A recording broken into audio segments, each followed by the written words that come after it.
সন্তানের জন্য কেবল মাই জীবন দিতে পারে, ঠিক না?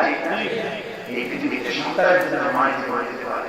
মা যখন দেখলো আমার দুধের বাচ্চাটা, আমার কোলের বাচ্চাটাকে ফেলে দিল, মায়ের কাছে একজন মায়ের কাছে পৃথিবীর সব একদিকে, তার কোলটা একটু করে সন্তানটাকে রাখবে, দেখবে মা সন্তানকে মারে, বাবা মারে, কিন্তু মা যখন মারে খুব বেশি মারে না, একটু লাঠি দিয়ে মারে, কিন্তু বাবা যখন মারে তখন বাবার মন দাঁত ধরে সব।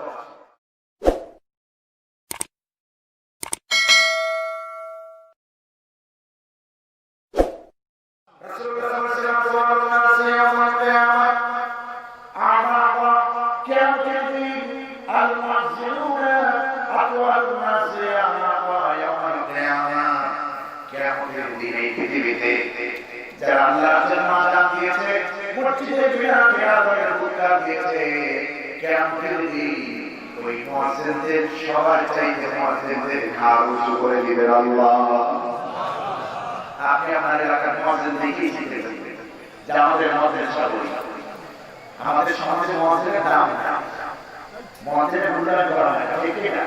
আর ওই মুয়াজ্জিন কি ইমামের দাম না, ইমামের দাম বাড়বে কেন? সুখর দুষ্কর বেনামাজি বেনামাজি সব এইটা প্রশ্ন চলে সবসময়। এটি আমাদের বাংলাদেশ চাকরি জন্য চাই।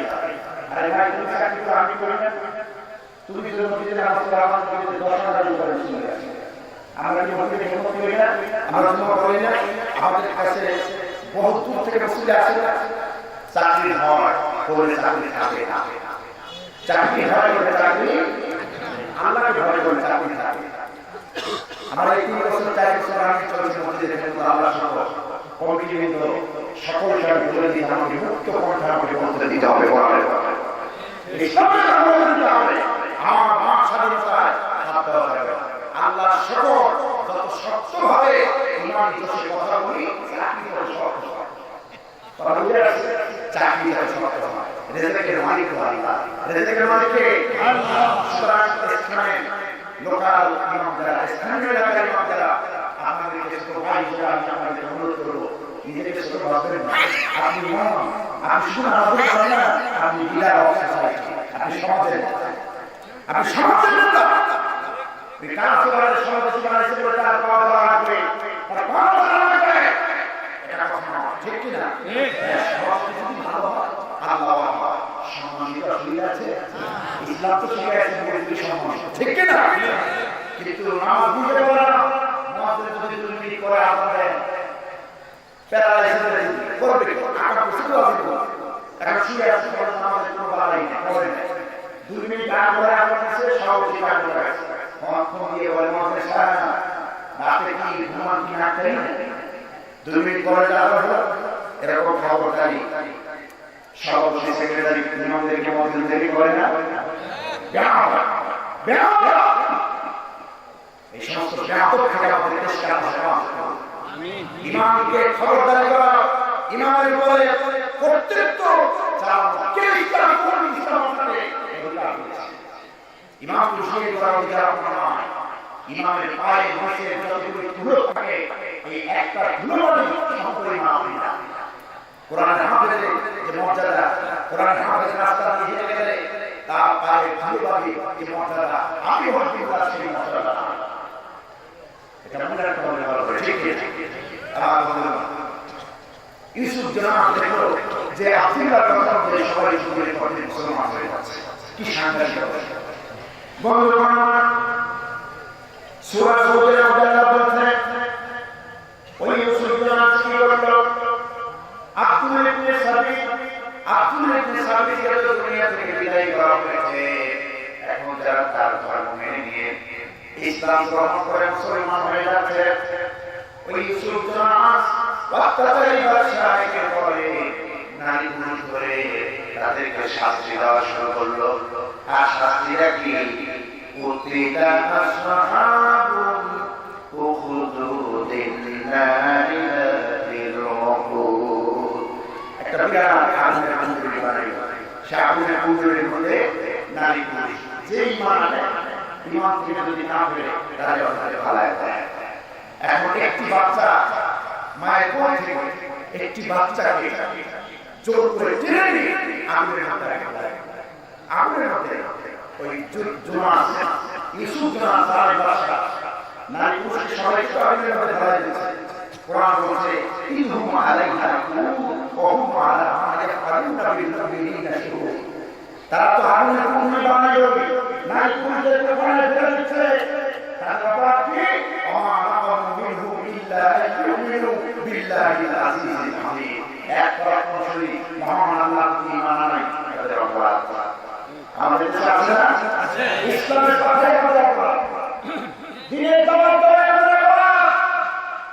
মানিকগঞ্জের সকলরা ভাইয়া তাওহীদ মুসলমানরা জবাব দেন, বাংলাদেশে নাস্তিক বেঈমানদের বিরুদ্ধে যদি জিহাদের ঘোষণা আসে মুসলমানের পক্ষে থাকবে না, আল্লাহর পক্ষে থাকবে না।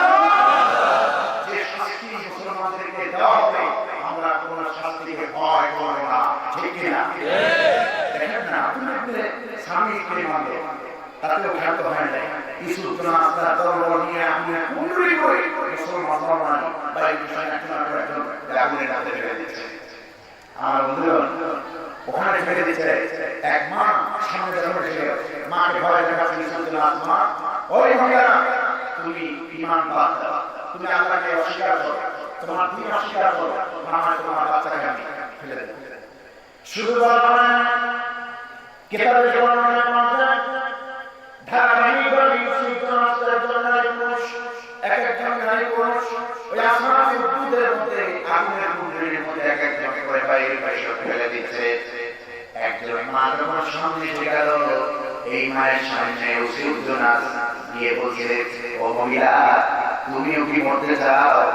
তুমি যদি মরতে না চাও তাহলে আল্লাহকে অস্বীকার করো, এখনো সময় আছে। দিনকে অস্বীকার করো, তাহলে তোমার আগে তোমার এই দুধের বাচ্চাকে আমি আগুনে নিক্ষেপ করব।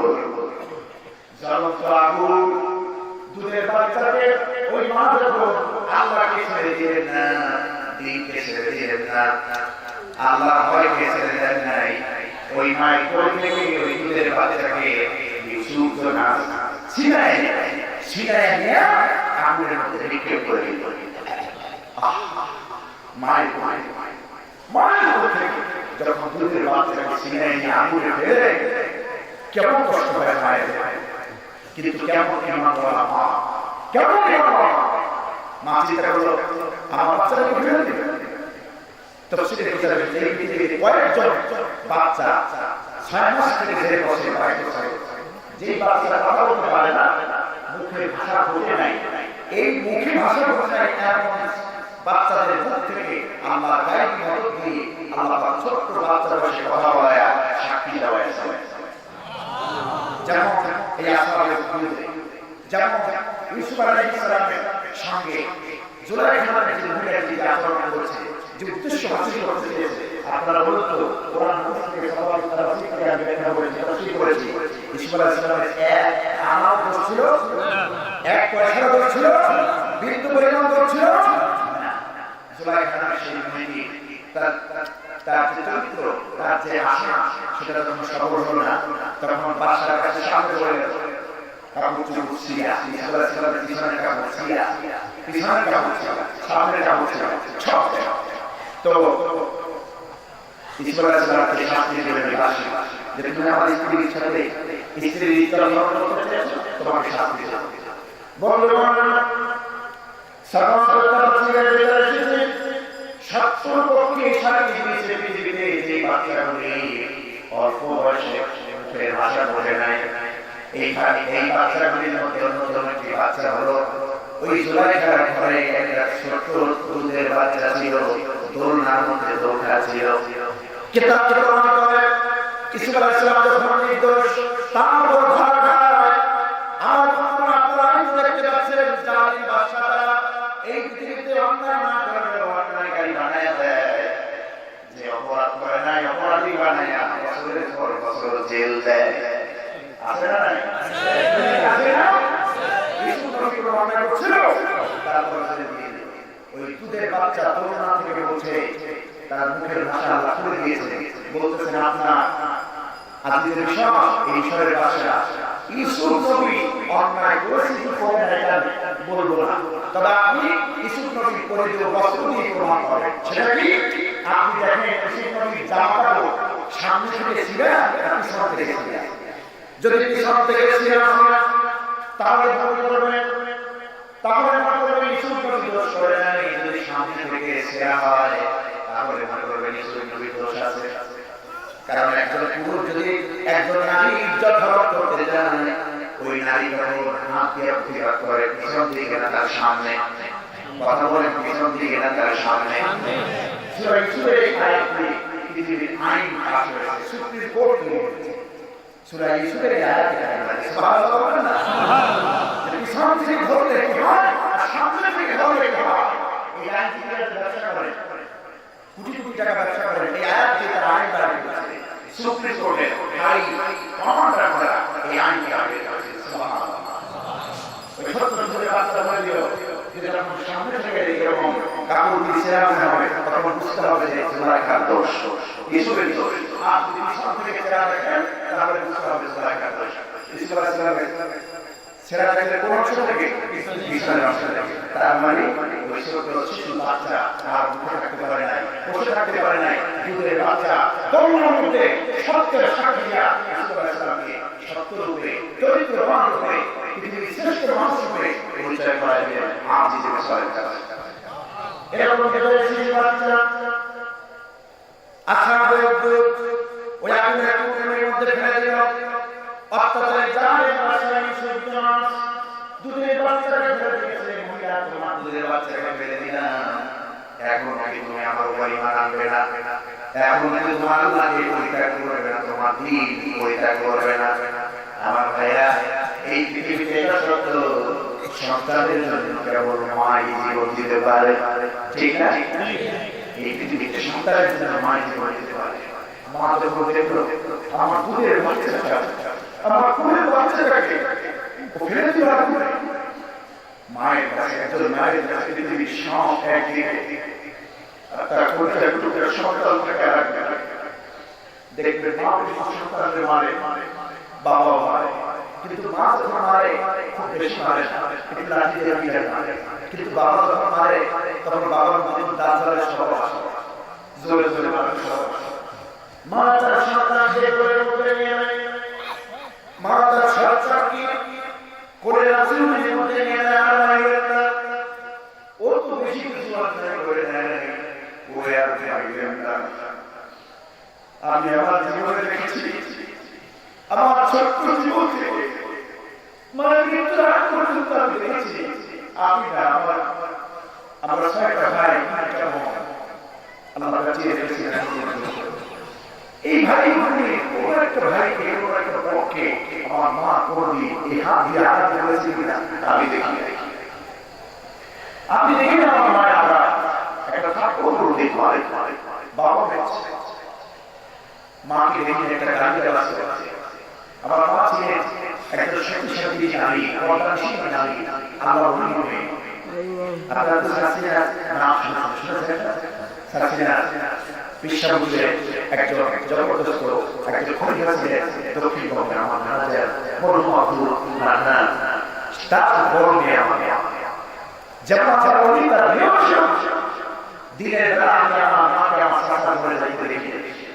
আজ তো পর্দা উঠে গেছে, ঠিক কিনা? স্টার জলসা জিরা এখন আর হিন্দুদের পূজা ঘরে ঘরে লাগে না, ওইটাই চলছে। স্বামীর কথা ভালো লাগে। আমার মামুরা যারা এসেছে আপনাদের একটু বলছি, পৃথিবীতে সবচেয়ে বড় সম্পদ হচ্ছে আপনার স্বামী। রাসূলুল্লাহ সাল্লাল্লাহু আলাইহি ওয়াসাল্লাম পৃথিবীতে আমি যদি কোনো ব্যক্তিকে কোনো মানুষকে মানুষের জন্য শ্রদ্ধা করতে দিতাম তাহলে পৃথিবীর সমস্ত নারীকে তার স্বামী পায়ে শ্রদ্ধা দেয়। স্বামী আলোকে দেশে আছে না, খুব খুব একেবারেই কম, একেবারেই কম। স্বামীর কথা ভালো লাগে, চাচাতো ভাই, ফুফাতো ভাই, খালাতো ভাই, মামাতো ভাই, বেনাই, পাশের বাড়ির লোক ঠান্ডার পরে ঠান্ডার সবার সাথে বসে কথা বলে, তর্ক মারে, বিরক্তি হয় না।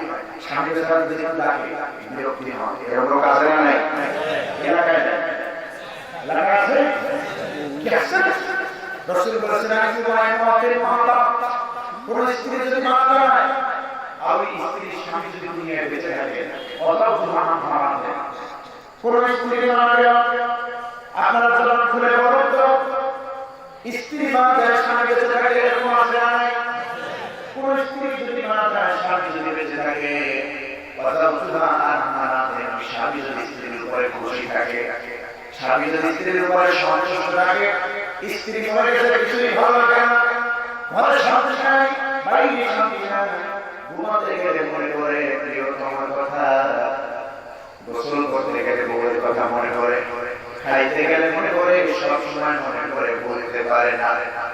আবার বিয়ে করছে দেখি কোন ভালো ব্যক্তি স্ত্রীকে মানতে পারে না, স্ত্রীকে আগে দিতে পারে না, স্ত্রীকে মহব্বত করা যায়, ঠিক না? স্ত্রীকে ভালোবাসে, স্ত্রী আপনাকে ভালোবাসে, স্ত্রীকে মা ভালোবাসে। আমার পরিষ্কার গরু যেটা দিয়ে গরু যেটা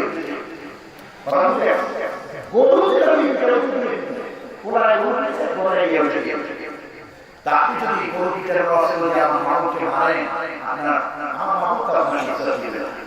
আপনি সামাস করে আদর করে আপনার স্ত্রীকে রাখবেন, তোমার মতো কর্ম সুন্দরী এই এলাকায় কথা ওটা সর্বদিন এরকম প্রশংসা করবেন আপনার স্ত্রীর ভালোবাসা। আমার আমাদের বলছি স্বামী ইজ্জত দেন, পৃথিবীর সবচেয়ে বড় আপনার সবচেয়ে সম্মানের পাত্র হচ্ছে স্বামী। স্বামীকে মূল্যায়ন করেন।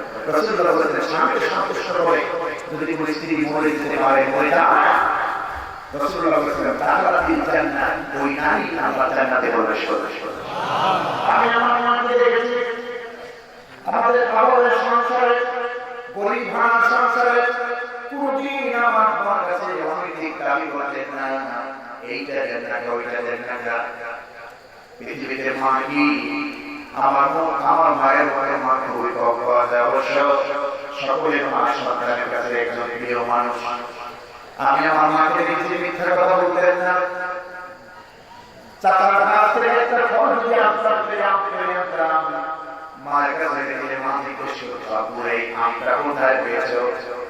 আমি বলতাম মা চাচার কাছ থেকে এনেছি। মা বলতে আপনি ওইটা এনেছো, তুমি কি করে এনেছো? না করে আনি নাই। মা বলতো আপু আনবে না, না করে আনা ঠিক না। আমি আমার মায়ের থেকে বলছি নিয়ম শিখছি, খেলা আছে মাসুদকে কিভাবে খেলা করতে হয়, সে মাকে ক্যাপ্টেন হয়ে যায়। মা ও সন্তানকে ক্যাপ্টেন হয়ে যায়। গত 1.5 বছর আগে রমজানের 25 রোজা আমি আমার মাকে হারিয়ে ফেলেছি। আচ্ছা আমি একটু দেখতে চাই আমাদের কার বাবা নাই, একটু আপনি প্রাণ ধরে দরকার, শুধু বাবা নাই, মা নাই, মা নাই, বাবাও নাই, এরকম আমরা চাই না আমাদের মা কবরে ভালো থাকুক? আমরা চাই না? বন্ধুরা আমার 1.5 বছর আগে আমার মা দুনিয়া থেকে বিদায় করেছেন। 6টা বছর অসুস্থ ছিল, বিছানাগ্রস্ত ছিলেন আমার মা। বাড়িতে গেলে ছাত্র জীবনে যে করেছিলাম, বাড়িতে গেলে মাথা তুলে দিতে, মাথা গরম ছিল, জ্বালানি করে হাত পাখা নিয়ে এরকম নাড়াচাড়া করতে, পাখা দিয়ে মাথায় আমি গাড়ির পিছনে বসে থাকি, মাঝে মধ্যে ভোট দিতাম, মাঝে মধ্যে ছিল মা সালাম বলতাম মা তুমি কেমন আছো? মা বলতেন আপু আমি ভালো আছি, তুমি কখন আসবে, তোমাকে একটু দেখতে মনে চায়। আজ 1.5 থেকে 2 বছর চলতেছি, বাড়ি থেকে এখন পর্যন্ত ওই মায়ের শব্দটা আর শুনতে পাই না। মা বলে তুমি কখন আসবে? মা বলে কোথায় তুমি?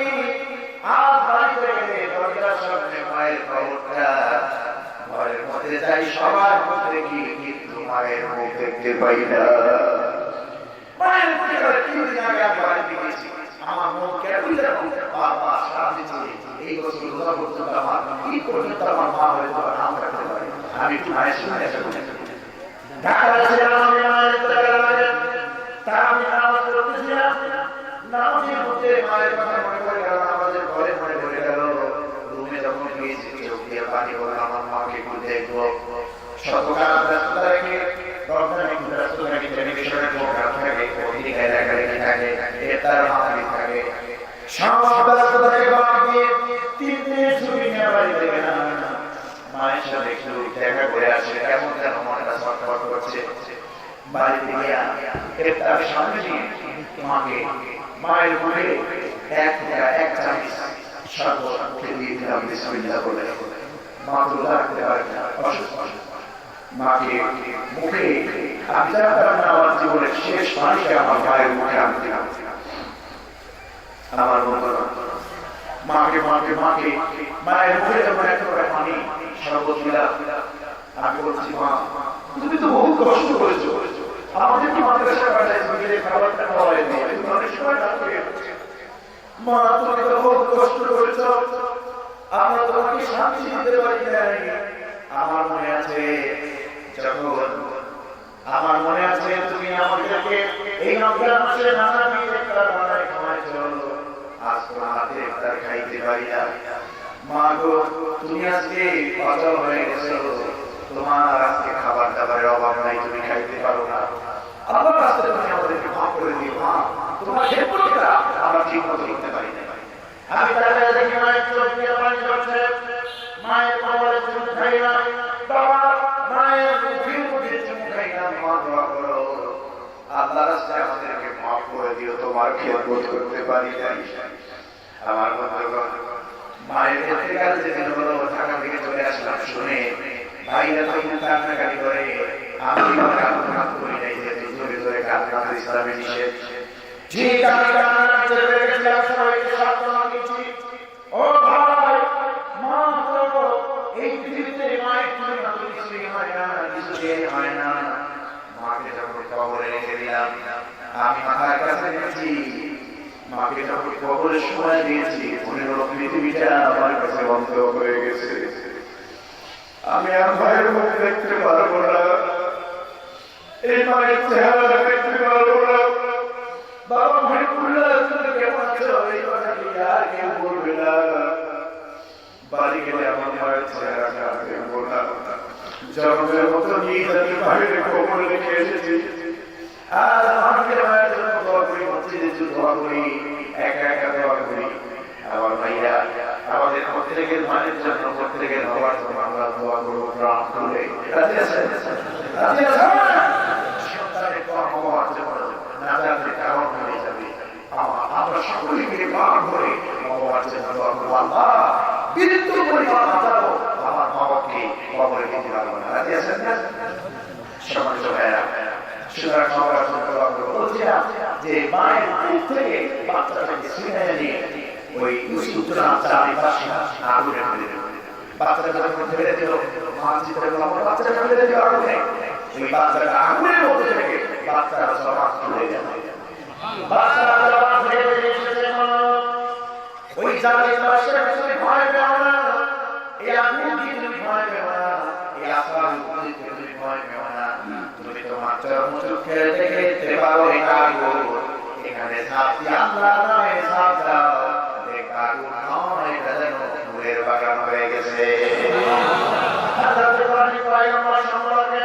আমার আল্লাহ যেন বলেছিলেন, হে আগুন নমরুদ তোমাকে তোমার পয়গম্বর ইব্রাহিমকে ফেলে দেয়, এক টুকরা পশম যেন তুমি না জ্বালাও।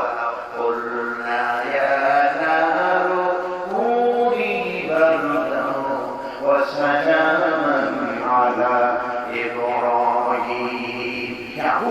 আমার ইব্রাহিমের উপর ঠান্ডা শীতল আরামদায়ক হয়ে যাবে। শুধু গরম না, আল্লাহ শব্দ ব্যবহার করেছে সালামা, বারদান ওয়া সালামান। আল্লাহ তো সালামা শব্দ না ব্যবহার করে বারদান মানে গরম হয়ে যাবে, ঠান্ডা হয়ে যাবে। শুধু ঠান্ডার মধ্যে মানুষ থাকতে পারে না, গরমের জায়গার মধ্যে মানুষ শুয়ে থাকতে পারে না, কিন্তু এসির মধ্যে মানুষ থাকতে পারে। বারদান ওয়া সালামান ফুলের বাগান হয়ে যাও, আগুনটা এসি রুম হয়ে যাও। আমার ইব্রাহিম এক গোটা পশম যেন পড়ে না। সেখানে সহজে করতে চাইছিল, জিবরিল লাগে না, পয়গম্বর নেন, কিন্তু ব্যাগ যায় পোশাক করে আছে, ব্যাগ যায় আগুন নিয়ে দিতে চাইছিল, পেশাব করে। তাফসীরে কথা হচ্ছে এই জন্য শরীয়তে ব্যাগ মারা নিষেধ। ব্যাগ মারা কি? কবুতর মারা নিষেধ। গায়ে ছিল আমাদের হৃদয়ের সমাজ মাকড়সা যা উঠে দিয়েছিল গায়ে শুনে কবুতর যে ফিট করেছে, এই কবুতর মারা নিষেধ, পিপিলিকা পুরে মারা নিষেধ। আর কিছু প্রাণী আছে ও কাছে মাত্র মদিনায় পাওয়া যায়, এগুলি মানুষ। আমি কবুতর দেখে মক্কায় শত শত হাজার হাজার কবুতর, কোনো পায়খানা করে না, কোনো পায়খানা করে না, কাবা ঘরের পাশে আছে, মুসলমানরা নামাজ পড়তে পাশে আছে, কোনো পায়খানা নাই। এই কবুতর পালবে, কবুতর পালবে কুরবানি আছে, কবুতর পালে দুষ্ট জিন আর দুষ্ট শত্রু আপনার ঘরে আসবে। কবুতর পালবে বেশি বেশি, কবুতর পালবে এই মহব্বত আছে, কাবা ঘরে আসবে বুঝি না। সম্মানিত ভাইরা, সুতরাং আমরা সব বিষয়ে মোটামুটি কথা বলেছি, বলা হয়ে গেছে সব ঠিক না, বাকি না, এখন আমাদের আমল করার দরকার। আজকে থেকে আমরা সর্বজীব ইসলামের পক্ষে, হকের পক্ষে, কোরআনের পক্ষে আমাদের জীবন যদি চেয়েও তারপর কোরআন, ইসলাম, আল্লাহ রাসূল, আল্লাহ দ্বীন, আল্লাহ দ্বীনের দায়ীদেরকে আমরা ছেড়ে যাব না। রাজি আছেন তো? রাজি আছেন তো? আল্লাহ কবুল করুন, বলেন আমিন। সম্মানিত ভাইরা, আমার সর্বোচ্চ দেয় বেশি হয়ে গেছে। আমরা দোয়া করি, আজকে আমরা না করে দোয়া করবো সবাইকে। আমার মা বলে এসেছে, এখানে একটা প্রশ্ন এসেছে, ফাতেমার আগে কোন মহিলা বেহেশতে, কোন মহিলা বেহেশতে কেন? আমার বন্ধুগণ, উম্মুল মুমিনিন হযরতে খাদিজাতুল কুবরা রাদিয়াল্লাহু তাআলা আনহা, সুমাইয়া রাদিয়াল্লাহু তাআলা আনহা, আসিয়া রাদিয়াল্লাহু তাআলা আনহা, এরাই সকলেই প্রথম শ্রেণীর জান্নাতের অধিকারী নারী। কথা বুঝতে পেরেছেন? আর এই পৃথিবীতে সবচেয়ে শ্রেষ্ঠ নারী নাম হলো হযরতে খাদিজাতুল কুবরা রাদিয়াল্লাহু তাআলা আনহা। এরা চলে আগে জানতে, যেহেতু খাদিজাকে এই সালাত দিয়েছেন আল্লাহ, নিজে সালাত দিয়েছেন। আর ফাতেমা যুহরা রাদিয়াল্লাহু তাআলা আনহা, তিনি তো সমস্ত নারীদের সরদারি, সমস্ত নারীদের সরদারি, তার মর্যাদা অনেক বেশি হবে। এবং তার আগে যে নারীরা তার সহজা বেঁচে যাবে, তারা ইসলামের প্রথম কাতারে, প্রথম তারা সম্মানের সাথে থাকবে। মা খাদিজাতুল কুবরা, সুমাইয়া রাদিয়াল্লাহু তাআলা আনহা, এরপর আসিয়া রাদিয়াল্লাহু তাআলা আনহা, এইভাবে এই সমস্ত নারীরা ইসলামের জন্য শহীদ হয়েছে, দ্বীনের জন্য নিজেকে বিলীন করে দিয়েছেন। এই সমস্ত নারীরাই জান্নাতে আগে প্রবেশ করবে। সম্মানিত ভাইরা, আমার মা বোনেরা যারা এসেছেন, আপনার সংসারটাকে ইসলামের শুরু বানা, ইসলাম দোষা ছেড়ে যাবে। বিশ্বাস করুন, ইসলাম দোষা সংসারের মধ্যে সমস্যা কোথায়? ঠিক না? ইসলাম দোষা ছাড়ে তাহলে যদি নামাজ পড়েন, কোরআন পড়েন, আমরা তো টেলিভিশনের প্রোগ্রাম করে দেখেন, ভারত তো দিয়ে দিয়েছে বাংলাদেশকে ইসলাম দোষা দিয়ে, জিয়া বলে কত কিছু দেখে। এইগুলি দেখে আমার মা বোনেরা, আগেকার মা বোনেরা কোরআন পড়তো, গভীর রাতে তাহাজ্জুদ করতো। এখন অধিকাংশ মানুষ তারা দুইটা একটা দেখে সিরিয়াল দেখে না তাহাজ্জুদ করে, তাহাজ্জুদ করে না, সিরিয়াল দিয়ে দেখে, ঠিক না? অনেক সময় ফজরের নামাজটা কাজা হয়ে যায়। কত বড় মুসিবত আছে। আমার মা বোনেরা ইসলাম দোষা আল্লাহ রাসূলের বন্ধ করে দেয়, কোরআন পড়েন। আপনার সন্তান, স্বামী, সংসারটাকে ইসলামের দুর্গ বানান। আল্লাহ কবুল করুন। হাদা ইলমি ওয়াল ইলমু ইল্লাল্লাহ, আলাইহি তাওয়াক্কালতু ওয়া ইলাইহি উনীব। আমরা একটু ইস্তিগফার করেন। আস্তাগফিরুল্লাহ রাব্বি।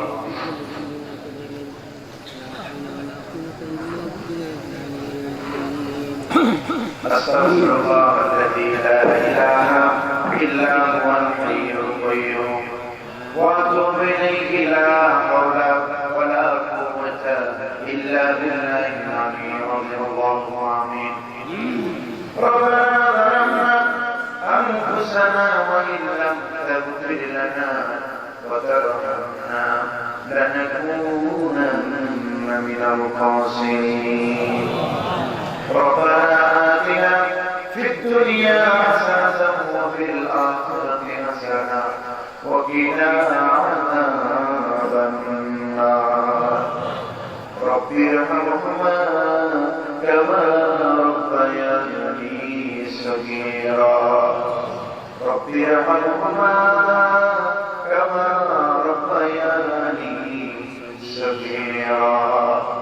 আয় আল্লাহ তাআলা, তুমি তোমার কুদরতি নজর দিয়ে দেখো, সন্ধ্যার পর থেকে গভীর রাত পর্যন্ত তোমার গোলাপগুলি বসে বসে তোমার কালাম শুনছে। আয় আল্লাহ, এক লোকমা খাবার উদ্দেশ্যে আমরা বসে থাকি নাই, 10টা টাকা পাওয়ার জন্য আমরা এই ময়দানে বসে নাই। রব্বুল আলামিন, জীবনের গুনার বোঝা মাথায় নিয়ে আমি আমার স্বামী দরবারে আমার উঠাইলাম, স্বীকার করে নিলাম আমার মতো গুনাহগার আকাশের নিচে জমিনের উপরে আর নাই। নিজের জীবনের দিকে তাকালে নিজের আমলনামার দিকে লক্ষ্য করি, এত বেশি গুনাহ করেছি, এমন কোনো গুনাহ নাই যা করি নাই। আল্লাহ, তুমি যদি দয়া করে আমাদের গুনার দিকে না তাকাইয়া তোমার রহমতের দিকে নজর করো, আমাদের দিকে তোমার রহমত নাযিল হবে। রব্বুল আলামিন, তুমি দয়া করে আমাদের জিন্দেগীর গুনাহ আল্লাহ তুমি মাফ করে দাও। রব্বুল আলামিন, আয় আল্লাহ তাআলা, এই মাহফিলের শুরু থেকে এই গভীর রাত পর্যন্ত যা খরচ হয়েছে, আলোচনা হয়েছে, তাসবিহ, তাহলিল, দুরূদ ও সালাম, তেলাওয়াতে কালাম, আলোচনা যা হয়েছে, কোটি কোটি গুণে বৃদ্ধি করে দেয়া সবে হাদিয়া বিশ্ব নবীর রওজায় পৌঁছিয়ে দাও। তামাম পৃথিবীর মাটির নিচে যত মুমিন মুমিনাত কবরবাসী, আল্লাহ প্রত্যেকের আল্লাহ করে হাদিয়া পৌঁছে দাও। রব্বুল আলামিন, আল্লাহ তাআলা, আমরা যারা ভাইরা, আমাদের দাদা দাদি, নানা নানি, ভাই বোন, আত্মীয় স্বজন যারা এই কবরবাসী, যারা কবরে শুয়ে আছে, একবার চাইলেও এই দুনিয়া আসবে না। দুনিয়ার মানুষ তো জানে না কবর কত ভয়ানক জায়গা। একবার যে চলে যায় এই দুনিয়ায় শেষ হয়। কত মানুষ দেখলাম চোখের সামনে, আর কত পরিচিত মানুষ, কত পরিচিত মুখ ফেরাতে পরিচিত হয়ে গেল, কত বন্ধু বান্ধব চলে গেল কবরে। রব্বুল আলামিন, ওই কবরে তো কোনো সাথী নাই, বাড়ি নাই, দরজা নাই, জানালা নাই, আমি চাই না বাসির চাই দিয়া মাটি গুলি পায় পায় মানুষ দিয়ে আসবে। কেমনে একা একা থাকবো, তোমার কবরে চাই না। রব্বুল আলামিন, বন্ধু বান্ধব কেউ নাই, স্ত্রী নাই, পুত্র নাই, বন্ধু বান্ধব নাই, তোমার দয়া ছাড়া নবী ছাড়া কবরে কেউ নাই। আমাদের আত্মীয় স্বজন যারা এই কবরবাসী, কবর করে জান্নাতের বাগান বানাও, কবরে বেহেশতের বাগান বানাইয়া দাও। রব্বুল আলামিন, আমরা যারা হাত উঠাইলাম এই মুহূর্তে জানি না কার জানি আব্বা দুনিয়ায় না, কাজে আব্বা গো কোথায় রহিলা লুকাইয়া, এত মুখ দেখি তোমার মুখ দেখি না। এই পৃথিবীতে কত আত্মীয় আছে, বাবার সাথে সকাল মনে হয় না, বাবার মতো স্নেহ ভালোবাসা কেউ দেয় না। ছোটবেলা দেখেছি বাবা গরিব ছেলে পরের বাড়ির কাজ করেছে, ঈদের দিন আসলে নিজের ছেলেকে আর পুরান জামাটা পড়েছে, আমাদের মুখে যেন একটু হাসি ফুটে, তারপর তো বলো কেন কেউ বাইরে দিয়েছে। ওই আল্লাহ জমি জমা করে আমাদেরকে মানুষের মতো মানুষ বানানোর চেষ্টা করে আজ একা একা শুয়ে আছে কবরে। মৃত্যু পরিমাণ কিছু দেওয়া যায় না। রব্বুল আলামিন, আমাদের বাচ্চাদের কবরে শুয়ে কাঁদছি, আব্বা জানের কবরটা জান্নাতের বাগান বানাইয়া দাও। এই মুহূর্তে আমি জানি না তোমার এই গোলাপগুলি আমি নগণ্য গোলাপ সামনে যারা হাত উঠাইলাম গভীর রাতে, আমি জানি না কোন ভাইয়ের যেন মনে দুঃখ এই দুনিয়ায় তার পানা বাড়ি গেলে মায়ের চেহারাটা দেখতে পাবে না। এই মা বিশেষ করে কি বলতে পারবে না, ঘরে ঘরটা ঘুরে দাঁড়াও, তোমার ছেলে এসেছে। রব্বুল আলামিন, মায়ের মায়ুরাতে দুনিয়ায় কিছুই দেয়া করে না। মানুষই যত গালি দিল, মায়ের কাছে গেলে বোনটা ফিরে সরে যেত। ভালো কোনো খাবার থাকলে সবার খাওয়া খেয়ে দিত, ওই ভালো খাবার খাইতেন না, সন্তানের জন্য বিকালে রেখে দিতে।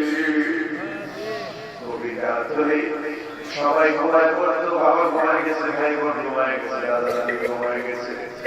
দরজায় এসে কবিতাতে মামুরে ডাক দিয়েছি, সঙ্গে সঙ্গে মা ঘরের দরজা খুলে দিয়েছে। দেখি মা দাঁড়ায় দাঁড়ায় চোখের পানি ছেড়ে দিয়ে কাম করে জিজ্ঞেস করলাম না, ভাই মা ঘুমায় গেল, দাদি ঘুমায় গেল, এমনকি বাবাও ঘুমায় গেল, মা তোমার চোখে কি ঘুম না? মা সন্তানকে মুখের মধ্যে চড়াইয়া বলে, তুই তো জানিস না ছোট ছোট কত পায়া, তুই ঘরের বাইরে থাকবি, আমি মায়ের চোখে ঘুম আসে না। আমি অসুস্থ হয়ে সারা একটু বাজে ঘুমাইতেন না। আমার মা সহ এমন মা যাদের কবরে চলে গেছে, আল্লাহ আমাদের মায়ের কবর গুলি জান্নাতের বাগান বানাও। মায়ের কবর আজাব দিও না, মাকে তুমি কাঁদাইও না।